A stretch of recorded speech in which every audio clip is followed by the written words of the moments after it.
Hi, I'm Renee. Let's chat. Sit with your new tarot bestie, your new Sag bestie. I'm going to pull some messages from Spirit just to see, just randomly, what we need to know, okay? Because there's a lot going on. The energies are heavy, and I feel like there's a lot of, right now, struggle with some of us in the collective between the old versions of ourselves and the new. There's a lot of, like, struggle with duality at this time. I'm using my, my Goddess deck, by the way. So, first card out is Sacrifice, okay? Yeah, I feel like this, right now, this feels like a shedding for a lot of us, okay? I know we're technically out of the year of the snake, but I do feel like a lot of us were healing some really deep wounds throughout last year into this year that made it really difficult for us to fully let go and release these like old versions of ourselves, these old patterns, these old thoughts, these old belief systems. Like, there are still things that we're holding on to connected to a version of ourselves that Spirit is quite literally like pulling away from us, because it's past time for us to be in this new cycle, because we're being pushed into our purpose. Because again, like I've reiterated in a lot of my messages, a lot of the channels and downloads that I've been receiving has made it very clear that like collectively, like there's a lot changing for all of us globally, like just as a human race. Like there's a lot changing. We all have different ways of communicating what that transition is. Like we all have different values and beliefs and systems, but we all collectively feel, which is part of what I actually appreciate about being a human, is that we all feel this change, but we all understand it differently. Some more logically, some more religiously, some more spiritually, but regardless of where you stand on that spectrum, you know that everything is changing, right?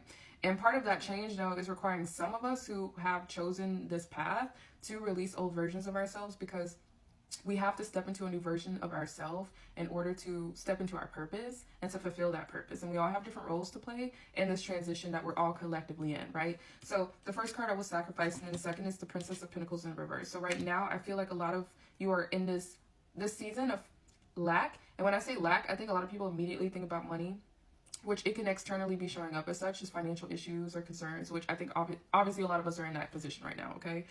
But it's more than that. It's deeper than that. It's more about like understanding that that old version of you that you thought was you, but was actually really not the truest version of you. And now you're stepping into that truest version of you. A lot of people use terms like inner child, right? Like the purest, the truest, most authentic version of you. That's who you're stepping into right now. So the thing about that is that like that old version of you, you have to sacrifice because it was rooted in lack. And I'm not just talking about money. I'm talking about like it was rooted in a version of you that felt subconsciously like you had to do something in order to be worthy. Like it was connected to something externally or conditioned. And now this new version of you is a version of you that loves yourself unconditionally and understands your value is innate. It's not connected to having a partner. It's not connected to having a certain amount of money or a certain job or a certain status. It's like you're understanding who you genuinely are, what you're truly worth and your value.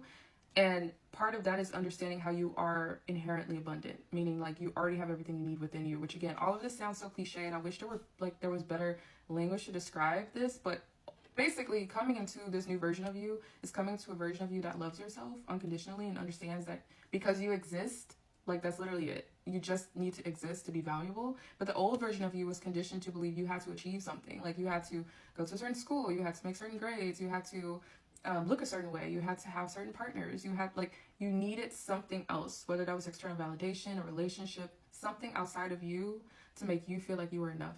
And for a lot of you, this became subconsciously ingrained, so it's not even something like you were consciously thinking about all the time. It was just something that, it was just a way of being. But because of that, a lot of your patterns, your thoughts, your behaviors became rooted in that lack mentality, that fear mentality, that mentality of like, I need to have X, Y, and Z, or I need to like if I don't have these external things, whatever they may be, then I'm not enough.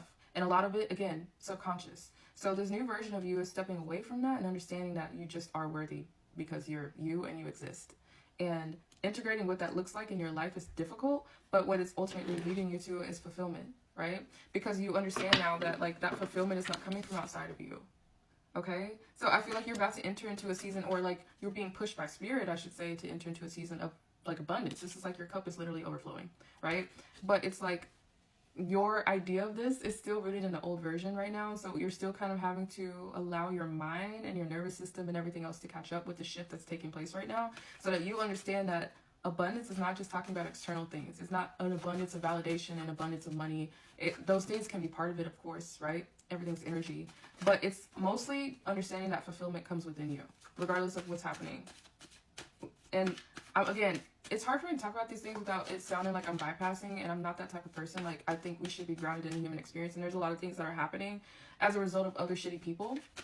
Okay. I'm someone who's like worked with community organizations and nonprofits, and like I'm very passionate about this, and I don't want it ever to sound like my messages are trying to convince you that the things that are happening around you don't impact you.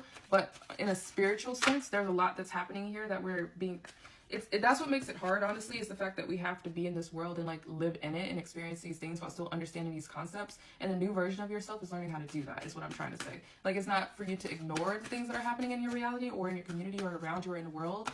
It's just to understand that you can still understand your inherent worth, and that like abundance is really an energy. And I'm not talking about external, again, I'm not talking about material things, and I'm only talking about energy here. But that shifts things for you. Usually that trickles outwards, and then you start to see changes in your external. Now, I do see the 5 of Staves, and so I feel like this is connected to kind of this like side note that I'm mentioning, where there's inner conflict here, okay, around this. Because of that, I feel like it's hard for us in general, which makes sense, for us to step into this new version and also be in the world. Because what we are seeing and feeling in the world is still fear-based, because we're seeing shitty situations that do bring up fear. And it's not to say that the fear alone is bad. Fear keeps us safe, right? But this is just to say that this new version of you, it doesn't feel aligned with what it's witnessing, and that's the whole point.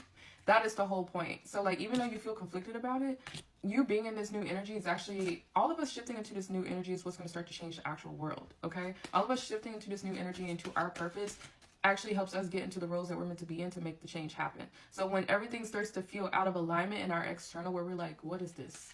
That's when we start to change things. So that's kind of the whole point. And as I said that, a bunch of cards flew out. We have the 6 of Swords in reverse. I feel like the fact that all those cards flew out as I said that was like, that was a big message. That was like the breakthrough message, was that it's supposed to feel out of alignment.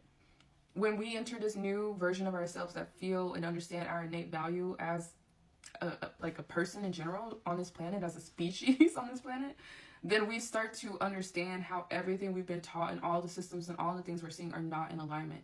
Then we can step into our purpose and into our individual roles and do what we are required to do in those roles to help change it. And when we're all doing that, because we can't control everybody else, we can't control ourselves. When we're all doing that, then it has a ripple effect, because things start to change. I think I might end up taking this to a part 2 so I can go through all the cards that flew out. But yeah, stay tuned for part 2.